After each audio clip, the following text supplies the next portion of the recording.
Bienvenidos, compañeras y compañeros, al foro Neoliberalismo en la Educación, contra qué luchamos. Esta iniciativa forma parte del trabajo que queremos impulsar desde Izquierda Autónoma para aportar elementos a la discusión dentro del movimiento estudiantil. Es por ese mismo motivo que quisimos darle un doble carácter a la jornada de hoy. Por una parte, distanciarnos de las propuestas ambiguas del gobierno y por otra parte, incluir a los compañeros y compañeras que se vienen insertando en la universidad a la construcción de un movimiento estudiantil amplio y con perspectiva revolucionaria. Para lo cual, invitamos a dos expositores el día de hoy. Por una parte, Luis Tieleman, a mi izquierda, historiador y docente de la Universidad de Chile, que nos va a comentar sobre las diferentes luchas estudiantiles que se vienen dando en nuestro país en los últimos años. Y por otra parte, a mi derecha, Víctor Orellana, sociólogo y docente de la Universidad de Chile, que nos va a conversar sobre qué es el neoliberalismo en la educación. Ahí sí. Bueno, primero agradecer a los organizadores la invitación y luego tratar de ser lo más breve y claro en este asunto sobre qué podría ser el neoliberalismo en educación y por lo tanto contra qué luchamos, digamos. Hay una imagen muy instalada y una percepción también muy básica, pero muy básica y por lo mismo quizás muy compartida, de que el pensamiento neoliberal en educación es en realidad la forma que adquiere la pretensión de transformar a la educación en un objeto de lucro, ¿no? En un objeto del cual yo voy a extraer ganancia. Y esta imagen que reduce el problema de la mercantilización de la educación a su expresión en ganancia, es muy sencillo porque se vincula con la idea de la privatización, ¿no? Entonces yo tenía una educación que era pública, o teníamos como sociedad, o tenía el siglo XX en los países occidentales, digamos, tenían una educación pública que luego con las reformas neoliberales fue privatizada y fue transformada en un objeto de lucro, ¿no? Y por lo tanto, de lo que se trata es de hacer que la educación deje de ser una mercancía, ¿ya? Y por lo tanto deje de producir lucro. Esta imagen que no sé si es incorrecta, digamos, pero al menos muy parcial y lleva muchas confusiones. La primera, que la experimentamos en el año 2014, es la confusión de que acabado el lucro se termina el mercado, por ejemplo. Terminado el lucro se acaba el problema del neoliberalismo, por decir. Y por ejemplo teníamos a Izaguirre que decía todo el tiempo, ¿no?, que lo dejaran desmercantilizar la educación, que era terminar con el lucro y terminar con la selección para después hacer otras reformas, pero que sin lucro se desmercantilizaba la educación. Yo quiero hacer una entrada distinta y más complejizante de qué es contra qué estamos luchando, porque nuestro enemigo es harto más que el problema del lucro, y a partir de esa introducción, digamos, dar algunas claves sobre cuál sería o cuál es el potencial revolucionario de la lucha estudiantil, o sea, de la lucha por la educación. O si es que tiene un potencial revolucionario. Podríamos pensar que no lo tiene y que en realidad, como dijo Salvador Allende, digamos, la revolución no se hace en las aulas, la hacen los obreros. O pensar que a lo mejor sí tiene un potencial revolucionario. Quisiera discutir eso. Primero, sobre el pensamiento neoliberal, efectivamente, lo que se trata del neoliberalismo es en extender las lógicas capitalistas a lógicas donde antes no gobernaba el capitalismo. ¿Qué significa eso? Transformar en propiedad privada y mercancía cuestiones que antes no eran ni propiedad privada ni mercancía. El hecho de mercantilizar la educación es solamente uno de varios otros aspectos. Por ejemplo, transformar en mercancía la previsión, que es lo que nosotros entendemos como FP, ¿no? Antes de la AFP chilena, a nadie se le había ocurrido que la previsión de las personas podía ser objeto de capitalismo, ¿no? Y podía, por lo tanto, haber un régimen de capitalización individual, etcétera, etcétera. Para entender bien los procesos de mercantilización, tenemos que ir a la historia y darnos cuenta que el capitalismo, cada vez que tiene que mercantilizar algo, aprende algo nuevo, ¿no? No siempre la tierra, por ejemplo, fue propiedad privada. Entonces, los mapuches o las formas de conciencia precapitalista les cuesta mucho entender esta idea de que la tierra sea propiedad privada. Y a medida de que el capitalismo fue transformando la tierra en propiedad privada, para la agricultura, para el negocio inmobiliario, lo que fuera, digamos, el capitalismo fue aprendiendo cosas. Por ejemplo, cuando empezó esto de la propiedad privada de la tierra, uno era dueño del cielo, que había arriba de la tierra, ¿no? Yo soy este pedazo de tierra, y yo como soy dueño de la tierra, soy dueño del cielo. Entonces después cuando vino la radio, y la radio, las ondas pasan por el pedazo de cielo que yo soy dueño, el tipo que es dueño de la radio dice, bueno, esa franja del aire donde transcurren las ondas, digamos, de la radio, también es objeto de propiedad, entonces yo no tengo por qué pagarle tributo o pagarle peaje al que es dueño de la tierra por transmitir radio, ¿no? Y así el capitalismo fue aprendiendo y se separó la propiedad del cielo, por ejemplo, de la propiedad de la tierra. Y hoy día pasa lo mismo con el subsuelo. Antes, por ejemplo, no sé, si ustedes encuentran petróleo en su casa, como en las películas gringas, ¿no? El petróleo hasta cierta capa es de ustedes, hasta ciertos, digamos, metros para abajo. De ahí para abajo es del Estado, no es del dueño de la propiedad privada, etcétera. Entonces, cuando viene esta idea de mercantilizar la educación y transformar la educación en un espacio para el capitalismo, el capitalismo enfrenta problemas similares, digamos. Tiene que aprender a mercantilizar la educación. ¿Cómo se transforma la educación en mercancía? Y ahí el pensamiento neoliberal construye una argumentación bastante sofisticada sobre por qué tenemos que transformar en mercancía la educación y cómo hacerlo, digamos. Y esa argumentación es bastante más elaborada y más sofisticada de la que nosotros hemos podido creer, digamos, hasta ahora. En realidad es bastante más sofisticada y más elaborada porque cada vez que creemos que estamos contra la mercantilización, recorremos sus mismos caminos, digamos. Voy a explicar esto mejor, digamos. Lo que argumentan los neoliberales es algo muy simple, que parece ser de sentido común, ahora, digamos. El hecho de que la educación nunca fue pública. Entonces, cuando ustedes hablan de educación pública, los neoliberales van a decir, pero espérame un poco, ¿de qué me están hablando? Si la educación nunca fue de todo el mundo. Y eso se expresa en un indicador muy sencillo, que es el de matrícula, el de cobertura, ¿no? Yo digo universidad pública, y a mí me van a decir los neoliberales de vuelta, oye, pero si en Chile nunca hubo universidad pública. Lo que había era una universidad del Estado, financiada con impuestos a todos los chilenos, para formar al 5% más rico de la población, que eran los que entraban a la universidad. Por lo tanto, lo que entendíamos como propiedad pública, como universidad pública, en realidad era un cuento nomás.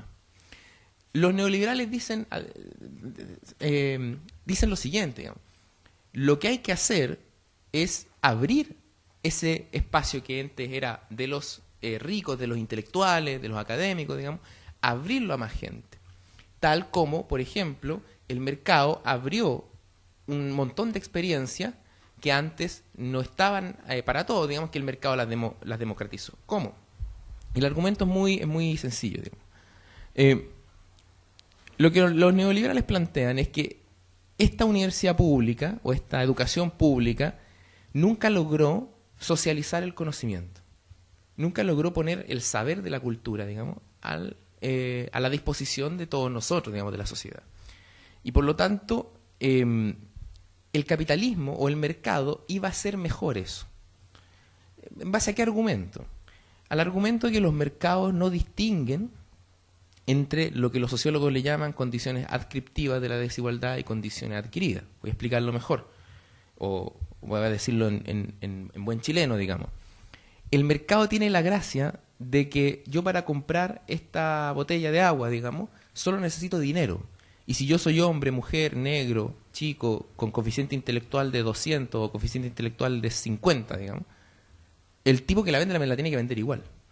Y el mercado tiene un efecto de igualación porque reconoce la competencia y reconoce el desempeño. O sea, dicho de otra manera, digamos, acá cualquiera puede ser médico, no solo el 5% más rico, como era antes. Cualquiera puede ser médico, pero tiene que merecerlo. Y eso le llamamos meritocracia, ¿no? Entonces, el pensamiento neoliberal, ocupando las banderas de la meritocracia, trata de decir lo siguiente: solo colocando la educación como si fuese un mercado, yo puedo socializar efectivamente el conocimiento y hacer que todos puedan ser médicos, que todos puedan ser abogados, etcétera, etcétera. Fíjense que, tal como antes la propiedad de la tierra era una propiedad que tenía un montón de normas morales y cosas como éticas vinculadas con ello. O sea, el patrón de fondo tradicional no solo es dueño de la tierra, es dueño de las relaciones sociales que se dan en esa tierra, ¿no? Es dueño de, por ejemplo, ¿vieron Corazón Valiente, no? La película de la del escocés, ¿no? William Wallace. ¿Por qué William Wallace se enoja con el señor feudal? Porque el señor feudal hace un uso de un derecho con la polola de William Wallace, que la señora, ¿no? Se llamaba derecho de pernada, ese derecho, muy antiguo. Digamos. Bueno, básicamente entonces el capitalismo dice, el médico se cree dueño de tu cuerpo por un derecho mágico. Entonces cuando uno va al doctor, el doctor, uno le dice, oiga doctor, yo creo que tengo esto, yo creo que tengo otro, el doctor te dice, oye, ¿quién soy tú? Si yo el médico soy yo, digo. Yo decido sobre tu cuerpo y todo eso. Entonces el capitalismo dice, acá lo que hay que hacer es introducir mercado, tal como lo introdujimos en la tierra, para que cualquiera pueda ser médico y para que esa tuición sobre la medicina no represente una suerte de propiedad moral, ética, ni represente una cosa mágica. Por ejemplo, cuando nosotros decimos la universidad autónoma y los carabineros no pueden entrar a la universidad, pues me imagino que entran igual, ¿no? Pero en principio no pueden. Lo hacemos en virtud de principio, que decimos, mira, en la universidad acá se dan procesos que probablemente permitan que se incumpla la ley, por ejemplo. Porque reclamamos una autonomía. Lo que dicen los neoliberales es que esa autonomía es un derecho adquirido nomás. ¿Por qué pasa en la universidad? ¿Pasa algo mágico en la universidad? ¿Algo notable? ¿Algo extraordinariamente fuera de lo que una persona común y corriente puede entender? Probablemente no. Si ustedes son estudiantes universitarios saben que en la universidad en realidad no pasa nada. Digamos, se pasan cursos, uno aprende, o no va a clase, o carretea, lo que sea.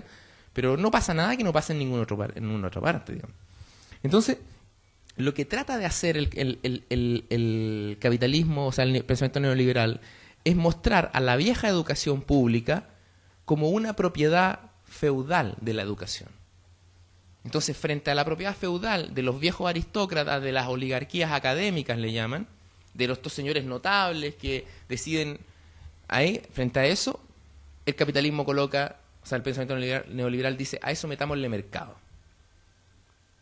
Y el argumento no es solo, fíjense que, ¿por qué hacer esto? Por una razón primero política, porque es la única forma de garantizar libertad. Ya, volvamos a la educación pública.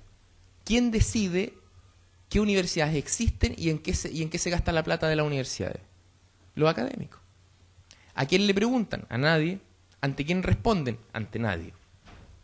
Son, entre comillas, chamanes modernos, ¿no?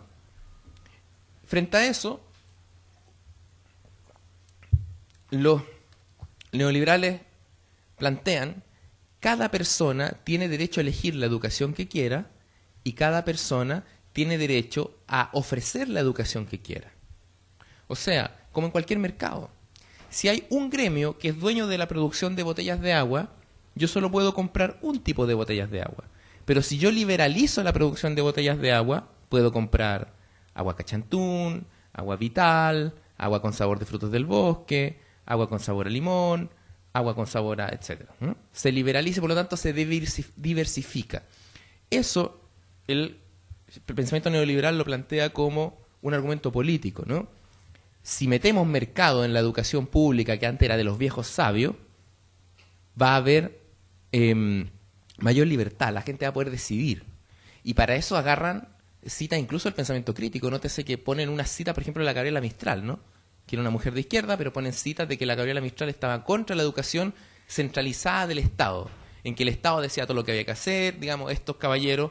Incluso Pierre Bourdieu, un sociólogo francés, le llama a esta una nobleza de Estado. Entonces el pensamiento neoliberal ataca la nobleza de Estado y le dice la nobleza de Estado no debiese existir, debe dar lugar a un mercado, ¿no? Y en el mercado gana el que trabaja más, gana el que es más meritorio, digamos.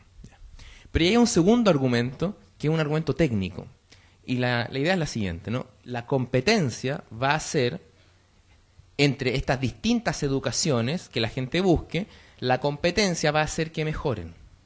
O sea, que sean más eficientes, como tal como la competencia hace que uno en la producción de celulares, digamos, iPhone para ganarle a Samsung, compiten, entonces mejoran los celulares, lo hacen más barato, y uno cada vez, me acuerdo cuando los celulares eran para hablar por teléfono, quedó en el pasado, digamos, ahora los celulares sirven para todo. Eso va, lo que quiero decir es que ellos plantean ese argumento, digamos, una mejora en libertad, más libertad en la educación de mercado, y una mejora técnica. Entonces, usted me puede decir, oye, pero ¿dónde está el lucro acá? En ninguna parte. De hecho, Milton Friedman, que es el gran, el primero en realidad, más que el gran, o el más divulgador de las ideas neoliberales en educación, nunca pensó que el lucro era condición de posibilidad para que existiera mercado en educación. ¿Por qué? Por una razón bien sencilla. Porque los particulares que ofrecen educación o que la demandan no tienen por qué tener fines de lucro. La clave es la competencia. Es la competencia. Esa es la clave. Eso es lo que el capitalismo entiende, porque el pensamiento capitalista piensa que la competencia tiene características antropológicas, ¿no? Que nosotros somos seres competitivos. Siempre estamos compitiendo, ¿no? Siempre estamos diciendo, hoy este man es más inteligente, hoy este man es más bueno para la pelota, hoy este man es más... Siempre estamos compitiendo. Y es la forma en que enfrentamos la vida, ¿no? Entonces, lo que trata de hacer el pensamiento neoliberal es esa energía de la competencia, transformarla en el motor de la educación. Y por lo tanto tener una educación más diversa y también tener mejor calidad, aprender. Ya. Entonces, quiero oponer dos cosas de un pensamiento capitalista sobre educación a un pensamiento con fines de lucro sobre educación. Fíjense que hay un sociólogo que se llama Max Weber, que él cuando estudia el capitalismo se da cuenta que el capitalista justamente es aquel que no se orienta con fines de lucro. No es que no lucre, no es que no retire ganancia. Es que no lo hace principalmente para eso, y por una razón bien sencilla. Porque el capitalista nunca consume la plata que gana. Yo tengo fines de lucro, gané cualquier plata. ¿Y qué hace con esa plata el capitalista? La reinvierte de nuevo. El tipo que quiere la plata para consumirla no es capitalista. Eso es pillaje, eso es robo, o eso es consumo, eso es otra cosa, pero eso no es capitalismo. Uno se da cuenta al tiro, por ejemplo... Los futbolistas, cuando tienen plata, carecen de mentalidad capitalista. Se la gastan en auto, en joya, en carrete, digo. Como los futbolistas brasileños que tienen... y por eso, ¿qué haría un capitalista? Un capitalista invertiría su ganancia, se mantendría siempre en buena forma física, no carretearía, y llegaría a los 40 años jugando, para maximizar su interés. Ese pensamiento capitalista es distinto de la idea simplemente de tener fines de lucro. ¿Qué ocurrió en Chile? Que cuando se aplica el pensamiento neoliberal en educación, termina siendo en la práctica más parecido al afán de lucro en educación que a un pensamiento genuinamente capitalista. En dos sentidos. Primero, porque esta idea de la famosa calidad no llegó nunca. O sea, el argumento técnico de que la competencia iba a mejorar la educación no ocurrió nunca. Eso no ocurrió. Y uno se puede preguntar, bueno, ¿por qué no ocurrió? Por una razón también muy sencilla, porque el capitalismo en Chile, los capitalistas chilenos, digamos, los Luxi, los Angelini y todo eso, se comportan más bien como lo que los sociólogos, los economistas le llaman los rentistas. O sea, no arriesgan en la competencia la plata, sino que buscan nichos o monopolios donde la plata está asegurada. Por ejemplo, el agua es privatizada en Chile. Cuando yo abro la llave, no puedo elegir qué empresa de agua. Me toca. Si estuviéramos en un régimen de competencia, yo llegando al baño en la casa, debería tener 5 o 6 llavecitas y elegir cuál sale mejor, cuál es más heladita, cuál tiene mejor sabor, pero no ocurre eso. Por ejemplo, los bancos, cuando se asigna el crédito con aval del Estado, los bancos no compiten. Son licitaciones, concesiones, etc. Entonces, ¿dónde viene el problema, muchachos? Todo el asunto de la educación hoy está puesto en 3 posibilidades. 1, socializar la educación, que significa disolverla como propiedad privada, que es me imagino lo que quieren ustedes, lo que aspira el movimiento estudiantil. Pero cuando eso se expresa públicamente, y nosotros decimos educación pública, que sea un bien público, que no sea de propiedad privada, que lo organicemos, que sea democrático, etcétera, etcétera, etcétera, ¿qué se contesta desde la política? Desde la política se dice, vamos a resolver el problema educacional, vamos a terminar con el lucro, y si uno toma todas las medidas propuestas, por ejemplo, el año pasado, con el proyecto de ley de lucro, selección y copago, uno se da cuenta que en realidad todas estas medidas lo que van es a construir un mejor mercado. Que los colegios no puedan seleccionar es una cosa muy lógica. ¿Sí? El que a mí me vende esta cachantún no puede decirme, oye, ¿sabes qué? A ti no te voy a aceptar. No puede. Por principio de mercado. Y el tener o no tener fines de lucro no es la razón fundamental. O sea, hoy día, por ejemplo, en las universidades, entre comillas, no había fines de lucro, lucraban igual, pero funciona como mercado. INACAP no tiene fines de lucro, funciona como mercado. El DOC no tiene fines de lucro, funciona como mercado igual.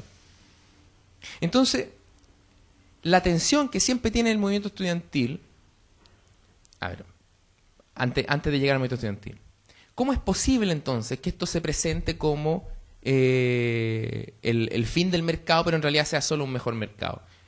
¿Cómo ha sido posible el neoliberalismo en Chile? Ningún político se ha parado en Chile a decirle, hola, soy neoliberal, me los voy a cagar. Voy a hacer que se endeuden para comprar comida en el Jumbo. Manga de imbéciles, voy a lucrar con su previsión y las 30 lucas que gastan en colegios particulares subvencionados con nombre en inglés, me la voy a transformar en autos caros y me cago en la risa de ustedes y bla, bla, bla. Eso no ocurre, digamos.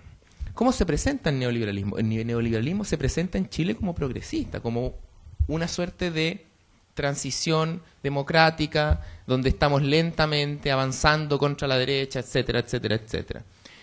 Entonces, hoy día la política está obligada a mostrarle cualquier modificación del problema de la educación en Chile como respuesta a la bandera del movimiento social, como desmercantilización, como gratuidad, como educación pública. Entonces uno se pone a escarbar y dice gratuidad, uno se pone a escarbar, chuta, hay voucher, becas. Uno se pone a escarbar y dice educación pública, uno se pone a escarbar, pero educación pública, entonces toda la financiada por el Estado, entonces el Colegio de Curitas también es público.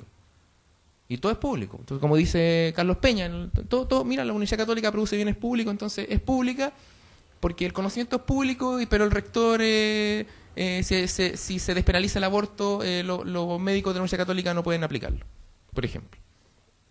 Entonces, te dicen fin al lucro, bueno, ya lo planteé. ¿Cómo salir de este entuerto? ¿Cuál es en términos conceptuales? Ya después como el compañero Tilleman va a hablar más de la práctica, digamos. Pero ¿cómo uno sale de acá? Yo creo que hay que tener claro y cuál es el potencial revolucionario de esto. Va enlazado, ¿no? Que las luchas sociales anticapitalistas son esencialmente luchas por desmercantilizar las cosas. El capitalismo, piensen lo siguiente, piensen al capitalismo como una fuerza histórica que para funcionar necesita convencerte que muchas cosas son mercancías. Por ejemplo, necesita convencerte que el trabajo humano es mercancía, que la tierra es mercancía, que el conocimiento es mercancía, que las máquinas son mercancía, etcétera, etcétera, etcétera. Y la lucha por la educación tiene sentido anticapitalista en la medida de que en terrenos donde el capital quiere ganar espacio, nosotros decimos no, acá vale la democracia, no las relaciones sociales capitalistas. Por lo tanto, acá los recursos son recursos públicos, no son precios, no son voucher. Acá las relaciones de poder son democráticas, no son de propiedad privada, etcétera, etcétera, etcétera. Entonces, uno puede decir, por ejemplo, que la educación pública del pasado no era mercancía, pero volver a la vieja propiedad que había de la educación y del conocimiento tampoco nos resuelve el problema. Los neoliberales son muy ágiles en esto. Y lo que dicen siempre los neoliberales, cuando alguien está en contra de la educación actual, dicen, usted quiere volver al pasado.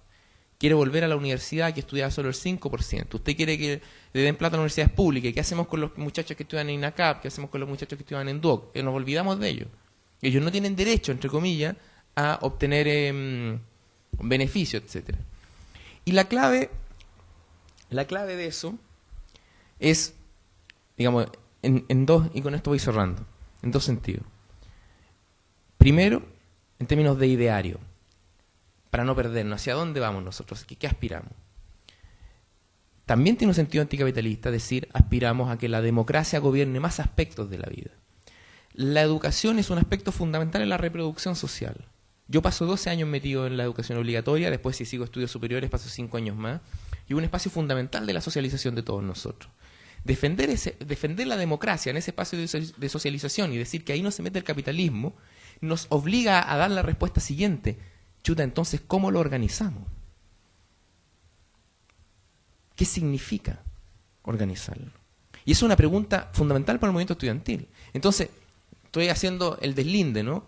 Tú puedes tomarte la universidad para que no haya lucro. Estás en toma hasta que no haya. Y después viene el político y prohíbe el lucro. Y te vas contento para la casa. Eso no es una lucha anticapitalista. La lucha anticapitalista es cómo tú logras, en el lugar donde el capital manda, o donde manda el mercado, hacer que manden otras relaciones sociales. Y eso es enormemente difícil y es principalmente constructivo. Y ahí sí hay un proceso de construcción que pueden hacer el movimiento estudiantil, los académicos, de tratar de, en la medida de sus posibilidades actuales, ¿no?, de tratar de socializar los saberes, los conocimientos que hoy día se encuentran enclaustrados en nuestras universidades, ¿no? Eso en términos de ideario. En términos concretos, ¿en qué se expresa esto en Chile hoy? En mi opinión, se expresa en luchar por cambiar la forma y el carácter del Estado. El régimen neoliberal y el régimen de propiedad privada sobre el conocimiento se salvaguarda en el Estado subsidiario. ¿Qué significa eso? Si yo tengo Estado subsidiario en educación, estoy asumiendo que la educación es un problema privado y el Estado solo le compete intervenir allí donde hay privados y por lo tanto darle voucher a los privados, regular a los privados. Esto puede ser más intenso o menos intenso, pero estoy diciendo desde ya que la educación es un bien privado si hay Estado subsidiario. Otra respuesta puede decir, volvamos al Estado docente, pero yo sé que eso tampoco me resuelve el problema hoy día, por lo que ya dije, ¿no? Porque es volver al pasado en definitiva, volver a otras formas de propiedad sobre la cultura.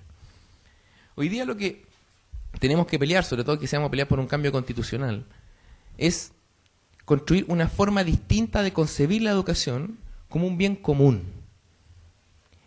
Eso significa que la educación no es solo del Estado ni de la nobleza de Estado. Puede ser, por ejemplo, de las comunidades. Y puede haber formas jurídicas de derecho, ¿no?, que permitan que las comunidades sean dueñas de sus colegios. Y que no todo tenga que ser estatal.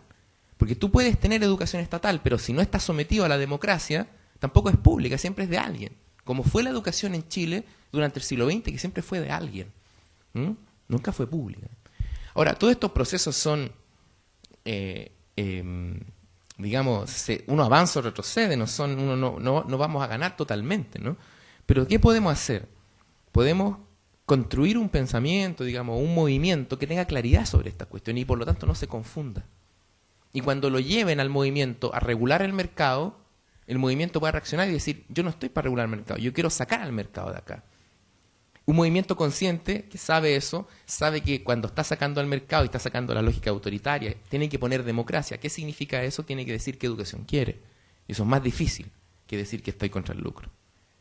Y además tiene que ser un movimiento lo suficientemente maduro, digamos, como para saber producir avances en esa dirección que se dan en lucha, se dan en la calle, pero que también sean de manera paulatina, porque no se puede hacer todo de un día para otro, ¿no? Esta idea del todo o nada tampoco te va a resolver el problema porque facilita el campo al enemigo, digamos. Entonces, finalmente, para terminar, digamos, la idea de conocimiento libre o de educación pública, nosotros tenemos que reinterpretarla a este momento histórico, digamos. Tenemos que reinterpretarla. Y las luchas del mañana, las luchas socialistas del mañana, van a ser por no solo socializar el conocimiento, digamos, sino que socializar los aspectos de la reproducción social. Y eso es lo que yo entiendo como socialismo. El socialismo no es algo que decreta el Estado de un día para otro. Ahora, tampoco estoy diciendo que el socialismo se vaya a conquistar paulatinamente, así de manera lenta y de manera siempre pacífica y siempre fácil, ¿no? Tampoco estoy diciendo eso. Es mucho más difícil. Pero ustedes pueden hacer un aporte socialista si luchan por socializar el conocimiento. Eso no implica que también haya que tener luchas políticas. Para cambiar el carácter del Estado subsidiario tenemos que proyectar nuestra lucha también como una lucha política, digamos. No siempre estar hablándole que nos tienen gobernando las mismas coaliciones, digamos. Pero toda lucha política es a su vez una lucha concreta. ¿Cómo se logra socializar la cultura? ¿Cómo se logra producir democracia? ¿Cómo se logra construir la educación del día el día de mañana, digamos? Que queremos que nos rija. Es un desafío enorme, pero es un desafío por algo de alguna forma yo los envidio, digamos, porque ustedes están viviendo una etapa de sus vidas y de la historia de este país que pueden ser protagonistas de cambios muy profundos y muy importantes en la historia de Chile. Eso. Gracias.